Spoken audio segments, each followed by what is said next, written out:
Just when India and the United States were appearing to be moving closer to this landmark trade agreement, Washington has issued a fresh warning that could complicate negotiations further.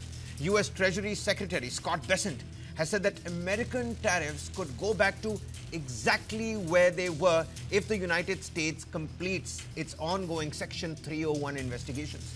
The message is significant because India has repeatedly made it clear that it will sign a bilateral trade deal only if it receives a competitive tariff advantage over the rival manufacturing economies such as China, Vietnam, Thailand, Indonesia, Malaysia, and of course the Philippines on that list. Commerce Minister Piyush Goyal recently said that the proposed India-US trade agreement was built around lower tariff rates that would make Indian exports more competitive in the American market. But now, the tariff landscape is changing.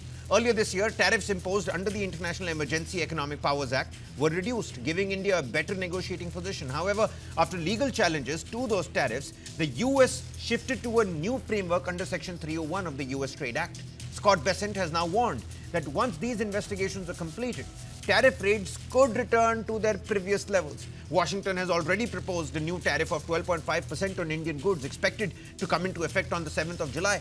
Whilst another round of Section 301 tariff decisions is expected just next month. For India, the challenge is straightforward.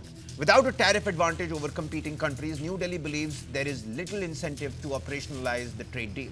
At the same time, India is not putting all its eggs in one basket. The government is accelerating trade agreements with several partners. The India-UK Free Trade Agreement is expected to come into force next month.